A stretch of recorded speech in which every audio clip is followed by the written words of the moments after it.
Hello friends, അടുത്തൊരു കോളിസാണ്. 2003 മോഡലാണ്. വണ്ടി ഏകദേശം 2,00,000 കിലോമീറ്റർ ഓടിയിട്ടുണ്ട്. തിരുച്ചി എന്നുള്ള വണ്ടിയാണിത്. ഏകദേശം മെക്കാനിക്കൽ വർക്ക് ഫുള്ളി കംപ്ലീറ്റ് ആയിട്ടുണ്ട്. മെക്കാനിക്കൽ വർക്ക് എന്ന് പറഞ്ഞാൽ clutch, oil service, major service, അതുപോലെ തന്നെ എല്ലാ ബുഷുകൾ കാര്യങ്ങളെല്ലാം സെറ്റ് ചെയ്ത് മെക്കാനിക്കൽ വർക്ക് കംപ്ലീറ്റ് ഫിനിഷ് ചെയ്തിട്ടുണ്ട്. ഇനിയിപ്പോൾ നമുക്കുള്ളത് ബോഡി വർക്കാണ്. ബോഡി വർക്കും അതുപോലെ തന്നെ പെയിൻറ്റിങ് വർക്കാണ് ഇനിയിപ്പോൾ പെയിൻറ്റിങ് ഉള്ളത്. അപ്പോൾ നമ്മൾ ഇതും റീസ്റ്റോറിനിട്ടതാണ്.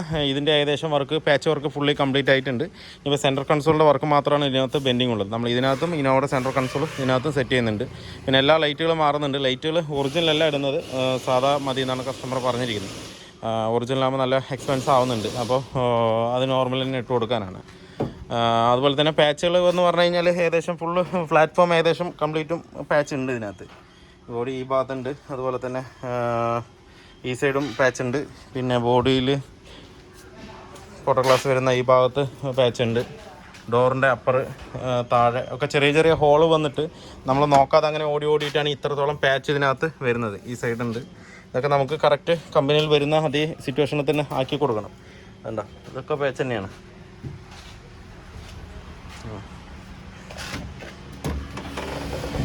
ഇത് നമുക്ക് സിൽവർ തന്നെയാണ് പെയിൻ്റ് അടിക്കുന്നത്. മറ്റേ വേണ്ട, ഇവിടെയൊക്കെ ഹെവി ഹോളായിട്ടാണ് ഇരിക്കുന്നത്.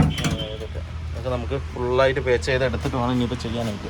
പെയിൻറ്റ് കളർ ചേഞ്ചിങ് ഇല്ല, കറക്റ്റ് ഇതേ സിൽവർ തന്നെയാണ്, കമ്പനി സിൽവർ തന്നെയാണ് നമ്മൾ അടിക്കുന്നത്. സിൽവറും ബ്ലാക്ക് കോമ്പിനേഷനിലാണ് ഇത് കയറ്റുന്നത്. ബാക്കിയുള്ള മെക്കാനിക്കൽ വർക്ക് ഫുള്ളി നമ്മൾ എല്ലാം ചെയ്തിട്ടുണ്ട്. അതുപോലെ തന്നെ ബീഡിങ് കാര്യങ്ങൾ എല്ലാം നമ്മളിതിനകത്ത് മാറുന്നുണ്ട്.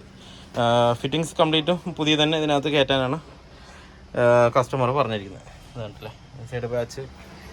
ഏകദേശം പ്ലാറ്റ്ഫോം നല്ലോണം പാച്ച്. നമ്മൾ ഏതൊരു കോളേജ് വന്നാലും ഫുള്ള് പ്ലാറ്റ്ഫോം അഴിച്ചിട്ട് നോക്കിയിട്ട് നമ്മൾ എല്ലാം ക്ലിയർ ആക്കിയിട്ടേ വണ്ടി വിടുള്ളൂ. അത് പിന്നെ നമ്മൾ ഗ്രീനും സിൽവറിന് പകരം ഒരു സിൽക്കി ഗോൾഡ്, ഒരു സിൽവറിന് പകരം ഒരു ഗോൾഡ് ആഡ് ചെയ്തിട്ടാണ് നമ്മൾ ഇതിനകത്ത് ചെയ്യുന്നത്. നേരത്തെ RS-ൻ്റെ ഒരു GS ആണ് വണ്ടി. ഇത് അതിൻ്റെ ഒരു സെൻട്രൽ കൺസോളും ഇതിനകത്തുണ്ട്. അത് മാറ്റി ഇന്നോടെയാണ് നമ്മൾ ഇതിനകത്ത് ആക്കാൻ പോകുന്നത്. അപ്പോൾ ഇതും അതുപോലെ തന്നെ നമുക്ക് ഫുൾ വർക്ക് ചെയ്തിട്ട് വേണം ചെയ്യാനായിട്ട്. പിന്നെ ടോപ്പൊക്കെ ഇത് ഓൾറെഡി ചെയ്തിട്ടുണ്ട്. സീറ്റ് വർക്കോ കാര്യങ്ങളൊന്നും ഇതിനകത്തില്ല നമുക്ക്. പിന്നെ അതുപോലെ തന്നെ നമുക്ക് ഈ ഹാൻഡിലുകൾ കംപ്ലീറ്റും മാറ്റിയിട്ട് വേറെ നമ്മുടെ സാധാ ഹാൻഡിൽ, ഓട്ടോ ഹോൾഡ് വരുന്ന ഹാൻഡിൽ കംപ്ലീറ്റും ഇതിനകത്ത് സെറ്റ് ചെയ്യാനുണ്ട്. ഫുൾ ഇലക്ട്രിക് വർക്കാണെന്നുണ്ടെങ്കിലും സെറ്റ് കാര്യങ്ങളെല്ലാം, അക്സസറീസ് കാര്യങ്ങളെല്ലാം ഇതിനകത്ത് നമുക്ക് ചെയ്യാനുണ്ട്. എന്തായാലും വർക്ക് സ്റ്റാർട്ട് ചെയ്തിട്ടുണ്ട്. Mechanical work fully complete. ഇനിയിപ്പോൾ ബാക്കിയുള്ള മെക്കാനിക്കൽ വർക്ക് ചെയ്തതെന്ന് പറഞ്ഞു കഴിഞ്ഞാൽ ക്ലച്ച് ചെയ്തിട്ടുണ്ട്. പിന്നെ മേജർ സർവീസ്, ബുഷുകൾ കാര്യങ്ങൾ എല്ലാം ഇതിനകത്ത് കംപ്ലീറ്റ് ആണ്. ഇപ്പോൾ നമ്മുടെ കോളിസിൻ്റെ ഏകദേശം പാച്ച് വർക്ക് കംപ്ലീറ്റ് ആയിട്ടുണ്ട്. ഈ സൈഡ്, അവിടെ, പിന്നെ ഫ്രണ്ടിൽ എല്ലാം നമ്മൾ പാച്ച് ചെയ്ത് പേസ്റ്റ് ആക്കിയിട്ട് റെഡി ആക്കിയിട്ടുണ്ട്. ഇനി കുറച്ച് ചെറിയൊരു പാച്ചുകളുണ്ട്. ഈ സൈഡ്, ഈ ഭാഗത്ത് ചെറുതായിട്ടുണ്ട്. പിന്നെ അടിയിൽ ചെയ്തിട്ടുണ്ട്. ഈ സൈഡ് എല്ലാ ഭാഗത്തും പാച്ച് നമ്മൾ ചെയ്തിട്ടുണ്ട്. പിന്നെ വീൽ ബെയറിങ് നമ്മൾ മാറ്റിക്കൊണ്ടിരിക്കുകയാണ് ഇപ്പം. വീൽ ബെയറിങ് ക്ലച്ചും വർക്ക് ചെയ്യാനുണ്ട്. ക്ലച്ചും ചെയ്തിട്ടില്ല. അപ്പോൾ റിയറിലെ വീൽ ബെയറിങ് കംപ്ലൈൻറ്റ് ഉണ്ടായിരുന്നു. റിയർ വീൽ ബെയറിങ് മാറ്റുന്നുണ്ട്, പുതിയതാക്കിയിട്ടുണ്ട്. അതിൽ ഫ്രണ്ട് വീൽ ബെയറിങ്ങും മാറ്റുന്നുണ്ട്. ഇപ്പോൾ നമ്മുടെ കോളിസിൻ്റെ body painting work full complete ആയിട്ടുണ്ട് സിൽവറിൻ്റെ. ഇപ്പോൾ നമുക്ക് സ്കേർട്ടുകൾ ഫുള്ള് ബ്ലാക്ക് അടിക്കാനുണ്ട്. ഇതാണ് കമ്പനി ഒറിജിനൽ വരുന്ന കളർ തന്നെ ഇത് തന്നെയാണ്. ഫുള്ള് നമ്മൾ ബോഡി പെയിൻറ്റും അതുപോലെ പ്ലാറ്റ്ഫോമും ഇതിനകത്ത് ഫുള്ളായിട്ട് അടിച്ച് കഴിഞ്ഞിട്ടുണ്ട്. ഇനിയിപ്പോൾ നമുക്കുള്ളതെന്ന് വെച്ച് കഴിഞ്ഞാൽ ഇത് കട്ടിങ് പോളിഷിങ് അടിക്കണം. 3 കോട്ട് ക്ലിയർ അടിച്ച് നിർത്തിയിട്ടുണ്ട്. ഇനി കട്ടിങ് പോളിഷ് കഴിഞ്ഞതിന് ശേഷം പിന്നെ സ്കേർട്ടുകൾ കംപ്ലീറ്റും നമുക്ക് ബ്ലാക്ക് അടിക്കാനുണ്ട്. പിന്നെ ഫുഡ് സ്റ്റെപ്പ് അടിക്കാനുണ്ട്. പിന്നെ ഉള്ളതെന്ന് പറഞ്ഞാൽ എഞ്ചിൻ റൂമും നമുക്ക് ഫുള്ളായിട്ട് അടിക്കാനുണ്ട്.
നമ്മുടെ ക്വാളിസിൻ്റെ വർക്ക് ഏകദേശം കംപ്ലീറ്റ് ആയിട്ടുണ്ട്.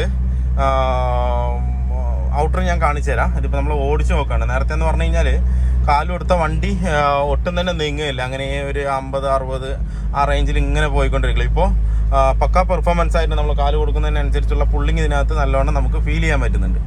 മാത്രമല്ല സസ്പെൻഷൻ വർക്ക് നമ്മൾ ചെറിയ ചെറിയ വർക്കുകൾ ഉണ്ടായിരുന്നല്ലോ, വലിയ മേജർ വർക്കായിട്ടൊന്നും ഇല്ല. പിന്നെ ക്ലച്ച് മാറിയിട്ടുണ്ട് ഇതിനകത്ത്. മെയിനായിട്ട് ചെയ്തത് ക്ലച്ചിൻ്റെ വർക്കാണ്, പിന്നെ മേജർ സർവീസും അതാണ് നമ്മൾ ഇതിനകത്ത് ചെയ്ത്. ഇപ്പം തന്നെ വണ്ടി പക്ക സ്മൂത്ത് ആയിട്ട് എയർ ഫിൽറ്റർ ബ്ലോക്ക് ഉണ്ടായിരുന്നു, അതുപോലെ ഡീസൽ ഫിൽറ്റർ എല്ലാം നമ്മൾ മാറ്റി, ക്ലച്ചും മാറ്റിയപ്പോൾ വണ്ടി അത്യാവശ്യം നമ്മൾ ക്വാളിസിന് എത്രത്തോളം പുള്ളിങ് ഉണ്ടോ അത്രത്തോളം പുള്ളിങ്. നമുക്ക് ടെർബോ ഇല്ലാത്തതുകൊണ്ട് ചെറിയൊരു ലാഗ് എന്തായാലും ക്വാളിസിന് ഉണ്ടാവും. അതല്ലാതെ അത് വിട്ട് കഴിഞ്ഞ് കഴിഞ്ഞാൽ ബാക്കിയെല്ലാം പക്ക ഓക്കെ തന്നെയാണ്, പുള്ളിങ്ങും കാര്യങ്ങളെല്ലാം പക്ക ആയിട്ട് ഉണ്ട്. പിന്നെ നമ്മളിതിൻ്റെ ഇനോവയുടെ സെൻട്രൽ കൺസോൾ കാര്യങ്ങൾ അതൊക്കെ ഞാൻ കാണിച്ചു തരാം. വണ്ടി ഓടിച്ചൊക്കെ വേറെ എക്സ്ട്രാ സൗണ്ടോ കാര്യങ്ങളോ ഒന്നുമില്ല. എൻജിൻ ഭാഗത്തു നിന്നാണെങ്കിലും നല്ല ക്യൂട്ടായിട്ടുള്ള ആ ക്വാളിസിൻ്റെ ഒരു സൗണ്ട്, ആ ഒരു സൗണ്ട് തന്നെ നമ്മളിതിനകത്ത് കറക്റ്റായിട്ട് വരുന്നുണ്ട്.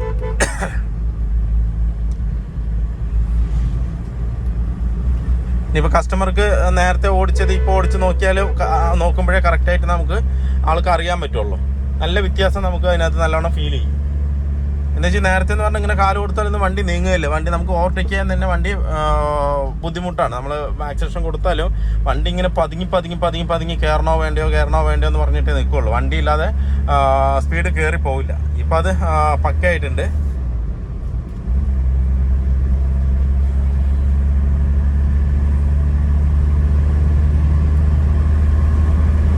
ഏകദേശം 80-90-100 നല്ലോണം കയറി പിടിക്കുന്നുണ്ട് ഇപ്പോൾ.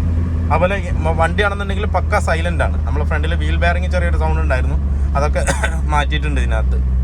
സൈലൻ്റ് ആയിട്ട് നമുക്കൊരു എന്താ പറയുക, പെട്രോൾ വണ്ടി ഓടിക്കുന്ന ഒരു ഫീല് നല്ലോണം ഇതിനകത്ത് കിട്ടുന്നുണ്ട്. പക്കയായിട്ട് ഇതാകുന്നുണ്ട്. പോളിസിൻ്റെ കംപ്ലീറ്റ് വർക്കും ഫിനിഷ് ആയിട്ടുണ്ട്. ഇപ്പോൾ നമ്മളിതിൽ ചെയ്തതെന്ന് വെച്ചാൽ ഫുൾ ബോഡി പെയിൻറ്റ് അടിച്ചിട്ടുണ്ട്. അതുപോലെ തന്നെ എക്സ്ട്രാ ഫിറ്റ് ചെയ്തിരിക്കുന്ന പറഞ്ഞു കഴിഞ്ഞാൽ നമ്മളെ ബീഡിങ് കാര്യങ്ങൾ കംപ്ലീറ്റ് ഇതിനകത്ത് മാറിയിട്ടുണ്ട്. ഡോർ ബീഡിങ് ആയാലും ശരി, ഇനിയിപ്പോൾ outer weather strip, inner weather strip complete ആയിട്ട് ഇതിനകത്ത് നമ്മൾ മാറ്റിയിട്ടുണ്ട്. അതുപോലെ ഡോർ വൈസർ ഇതിനകത്ത് സെറ്റ് ചെയ്തിട്ടുണ്ട്. കൂടാതെ തന്നെ നമ്മൾ അലോയ് വീലും ഇതിനകത്ത് സെറ്റ് ചെയ്തിട്ടുണ്ട്. ഇത് നേരത്തെ ഇതിൽ ഉണ്ടായ ടയർ തന്നെയാണ്, അതിന് പറ്റിയ സൈസിലാണ് നമ്മൾ എടുത്തിരിക്കുന്നത്. 14 സൈസ് കോളേജിന് വരുന്ന 14 സൈസ് തന്നെയാണ് നമ്മൾ അലോയ് കയറ്റിയിരിക്കുന്നതും. ടയർ അതിനകത്ത് പുത്തൻ ടയർ ആയതുകൊണ്ടാണ് നമ്മൾ അങ്ങനെ ചെയ്തത്. കസ്റ്റമർക്ക് ആ ടയറിൽ തന്നെ അലോയ് ഇട്ടാൽ മതി എന്നാണ് പറഞ്ഞത്. അപ്പോൾ പിന്നെ നമ്മൾ അപ്ഗ്രേഡ് ചെയ്യാൻ നിന്നില്ല. കറക്റ്റ് അതേ സൈസ് 14 സൈസിൽ തന്നെയാണ് നമ്മൾ ചെയ്തിരിക്കുന്നത്. അതുപോലെ തന്നെ സ്റ്റിക്കർ വർക്ക് കംപ്ലീറ്റ് നമ്മൾ ഫിനിഷ് ചെയ്തിട്ടുണ്ട് ഇതിനകത്ത്. പിന്നെ നമ്മളിപ്പോൾ വാക്സ് ഇട്ടുകൊണ്ടിരിക്കുകയാണ്. കംപ്ലീറ്റ് കഴിഞ്ഞു. ഇനിയിപ്പോൾ വാക്സ് മാത്രം ഇട്ടൊന്ന് പോളിഷ് ചെയ്തെടുക്കണം, അത്രേ ഉള്ളൂ. വാക്സ് ഇട്ട് വെച്ചിട്ടുണ്ട്. ഒന്ന് ഉണങ്ങിയതിന് ശേഷം കംപ്ലീറ്റ് ഒന്ന് ക്ലിയർ ആക്കണം. ഈ സൈഡ് നമ്മൾ കംപ്ലീറ്റ് ആക്കിയിട്ടുണ്ട്. പിന്നെ അതുപോലെ തന്നെ റിയറിലെ ലൈറ്റുകൾ കംപ്ലീറ്റ് മാറ്റിയിട്ടുണ്ട്. ഫ്രണ്ടും റിയറും കംപ്ലീറ്റ് ലൈറ്റ്സും നമ്മളിതിനകത്ത് മാറ്റിയിട്ടുണ്ട്. പക്ഷേങ്കിൽ ഓയി അല്ല ഇട്ടിരിക്കുന്നത്. ഫ്രണ്ടിൽ ഹെഡ്ലൈറ്റ് വന്നിട്ട് ലുമാക്സിൻ്റെയും ബാക്കിൽ വന്നിട്ട് സാധാ നോർമൽ ടൈപ്പാണ് ഇട്ടിരിക്കുന്നത്. കസ്റ്റമർ അടുത്ത് പറഞ്ഞിട്ട് തന്നെയാണ് ചെയ്തത്. അധികം നാളെ നമുക്കിത് ലാസ്റ്റ് ചെയ്യില്ല. ഈ ഫസ്റ്റ് കാണുന്ന ഒരു ഷോയെ നമുക്ക് കിട്ടുള്ളൂ. കുറച്ചാൾ കഴിഞ്ഞ് കഴിഞ്ഞാൽ അത് ഫെയ്ഡ് ആവാൻ തുടങ്ങും. അത് കസ്റ്റമറുടെ അടുത്ത് നമ്മൾ ഇൻഫോം ചെയ്തിട്ട് തന്നെയാണ് ആ ഒരു രീതിക്ക് നമ്മൾ ഇതിനകത്ത് ചെയ്തിരിക്കുന്നത്. പിന്നെ ഇൻറ്റീരിയറിൽ അധികം നമ്മളൊന്നും ചെയ്തിട്ടില്ല. ഇനോടെ സെൻട്രൽ കൺസോൾ മാത്രം ഇതിനകത്ത് നമ്മൾ സെറ്റ് ചെയ്തിട്ടുണ്ട്. അല്ല സീറ്റ് വർക്കോ കാര്യങ്ങളോ ഒന്നും ചെയ്തിട്ടില്ല. സീറ്റിൽ ചെറിയൊരു പാച്ച് ഉണ്ട്. പക്ഷേ കസ്റ്റമർ അത് പിന്നീട് നോക്കിയിട്ട് ചെയ്യാമെന്നാണ് പറഞ്ഞത്. കസ്റ്റമർ നമ്മുടെ അടുത്ത് പറഞ്ഞത് കൊണ്ട് മാത്രമാണ് അങ്ങനെ വിട്ടതില്ല. എന്നുണ്ടെങ്കിൽ അതും കൂടി ചെയ്തിട്ട് നമ്മൾ കൊടുക്കുള്ളൂ. പിന്നെ ഇനോവ സെൻട്രൽ കൺസോൾ ചെയ്തിട്ട് നമ്മൾ ഡാഷ് ബോർഡിൻ്റെ കളർ ടോണിലേക്ക് കൊണ്ടുവന്നിട്ടുണ്ട് പക്കയായിട്ട്. പിന്നെ അത് മാത്രമല്ല, ഇതിൽ കൂടുതൽ നമുക്ക് ഗിയറിൻ്റെ പ്രശ്നമാണ് ഇതിനകത്ത് വരുന്നത്. അത് നമ്മൾ ഹീറ്റ് ചെയ്തിട്ട് ബെൻഡാക്കിയിട്ടുണ്ട്. എന്താ വെച്ചാൽ റിവേഴ്സ് ഇടുമ്പോൾ നമുക്ക് ഈ ഭാഗത്തേക്ക് മുട്ടും. ആ മുട്ടാതിരിക്കാനായിട്ട് നമ്മൾ കുറച്ച് ഗിയർ ലിവർ ബെൻഡാക്കിയിട്ടാണ് സെറ്റ് ചെയ്തിരിക്കുന്നത്. അപ്പോൾ നമുക്ക് കറക്റ്റ് നോർമലിൽ സെൻറ്ററിൽ തന്നെ വന്ന് നിൽക്കുകയും ചെയ്യും. അതുപോലെ തന്നെ നമ്മൾ സ്റ്റീരിയോ ചെയ്തിട്ടുണ്ട്. പൈനിയറിൻ്റെ സ്റ്റീരിയോ, ഫ്രണ്ട് JBL സ്പീക്കർ, ബാക്കിൽ ഓൾറെഡി പൈനിയറിൻ്റെ സ്പീക്കർ ഉണ്ട്. അതുകൊണ്ട് അത് തന്നെ നമ്മൾ സെറ്റ് ചെയ്തിട്ടുണ്ട്. ഫ്രണ്ട് നമ്മൾ പൈനിയർ തന്നെയാണ് ചെയ്തിരിക്കുന്നത്, JBL അല്ല. ബാക്ക് പൈനിയർ ആയപ്പോൾ ഫ്രണ്ടും കൂടെ നമ്മൾ പൈനിയർ തന്നെ സെറ്റ് ചെയ്തതാണ്. അതുപോലെ പൈനിയറിൻ്റെ സ്പീക്കർ സെറ്റ് ചെയ്തിട്ടുണ്ട്. സബ്ബോ കാര്യങ്ങളൊന്നുമില്ല. നോർമലായിട്ട് ഫാമിലി യൂസിന് വേണ്ടിയിട്ടുള്ള വണ്ടിയാണ്. അപ്പോൾ അതുകൊണ്ട് കസ്റ്റമറുടെ റിക്വസ്റ്റാണ്, ജെന്യൂൻ ആയിട്ട് ഇരുന്നാൽ മതി, വേറെ എക്സ്ട്രാ ഫിറ്റ്മെൻറ്റ് കാര്യങ്ങളൊന്നും വേണ്ട. പക്കയായിട്ട് ജെന്യൂൻ എങ്ങനെയാണോ വരുന്നത് ആ ഒരു രീതിക്ക് ചെയ്താൽ മതി എന്നാണ് കസ്റ്റമർ പറഞ്ഞത്. അപ്പോൾ ആ രീതിക്ക് തന്നെ നമ്മളിത് പക്ക ക്ലിയർ ആക്കിയിട്ടുണ്ട്. ഫ്രണ്ട് നമ്മൾ മാറ്റ് അടിച്ചിട്ടുണ്ട്. അതുപോലെ ഫുള്ള് പെയിൻറ്റ് സിൽവർ പെയിൻ്റാണ് ഇതിനകത്ത് കയറ്റിയിരിക്കുന്നത്. അതുപോലെ സ്റ്റിക്കർ വർക്ക് കംപ്ലീറ്റ് ഫിനിഷ് ചെയ്തിട്ടുണ്ട്. ഇപ്പോൾ തന്നെ വണ്ടി ഒരു അത്യാവശ്യം നല്ലൊരു ലുക്കായിട്ട് ടെസ്റ്റ് കഴിഞ്ഞ വണ്ടിയാണ്. ടെസ്റ്റ് എടുക്കാനല്ല, നേരത്തെ പുറമേ പെയിൻറ്റ് അടിച്ചതാണ്. എന്നാൽ കസ്റ്റമറുടെ റിക്വസ്റ്റ് കൊണ്ട് മാത്രമാണ് നമ്മൾ വീണ്ടും ഇത് ഫുൾ പെയിൻറ്റ് ചെയ്യണം എന്നുള്ള രീതിക്ക് എടുക്കുക. എന്താ വെച്ച് കഴിഞ്ഞാൽ മൊത്തം വർക്കും കഴിഞ്ഞിട്ടാണ് നമ്മുടെ അടുത്ത് വന്നത് തന്നെ. മൊത്തം വർക്ക് എന്ന് പറഞ്ഞാൽ ബോഡിയുടെ പെയിൻറ്റിങ് കാര്യങ്ങൾ കഴിഞ്ഞ് ടെസ്റ്റ് കഴിഞ്ഞിട്ടാണ് നമ്മുടെ അടുത്ത് വന്നിരിക്കുന്നത്. പിന്നെ നേരത്തെ ഫോഗ് ലാമ്പ് ഉണ്ടായിരുന്നില്ല, നമ്മളതിന് 2 ഫോഗ് ലാമ്പും ഇതിനകത്ത് സെറ്റ് ചെയ്തിട്ടുണ്ട്. ഒറിജിനലൊന്നുമല്ല, എല്ലാം നമ്മൾ സാധാരണ നോർമൽ ലൈറ്റുകളാണ് ഇതിനകത്ത് സെറ്റ് ചെയ്തിരിക്കുന്നത്. പിന്നെ ഒരു റൂട്ട്സിൻ്റെ 2 എയർ ഹോണും ഇതിനകത്ത് നോർമൽ സൗണ്ടായിട്ടുള്ള എയർ ഹോണും നമ്മൾ ഇതിനകത്ത് സെറ്റ് ചെയ്തിട്ടുണ്ട്. വേറെ എക്സ്ട്രാ ആഡംബരമായിട്ട് വലിയ ഹോണോ കാര്യങ്ങളൊന്നും സെറ്റ് ചെയ്തിട്ടില്ല. നോർമലി പക്കായിട്ടുള്ള ഹോണായാലും നീറ്റായിട്ടുള്ള ഹോണ് നമ്മൾ ഇതിനകത്ത് സെറ്റ് ചെയ്തിട്ടുണ്ട്. അതുപോലെ ഫ്ലോർ മാറ്റും ഇതിനകത്ത് നമ്മൾ ചെയ്തിട്ടുണ്ട്. സാധാരണ നോർമൽ ഫ്ലോർ മാറ്റ് തന്നെയാണ് ഇതിനകത്ത് ചെയ്തിരിക്കുന്നത്. ഡോർ പാഡ്സും കാര്യങ്ങളൊക്കെ പിന്നീട് കസ്റ്റമർ നോക്കിയിട്ട് ചെയ്യാമെന്ന് പറഞ്ഞുകൊണ്ട് മാത്രമാണ് നമ്മളത് അങ്ങനെ വിട്ടത് അതിനകത്ത്.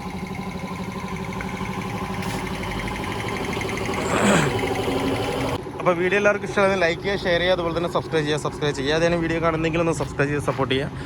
അപ്പോൾ മറ്റൊരു വീഡിയോയിലേക്ക് കാണുന്നവരെല്ലാവർക്കും ബൈ.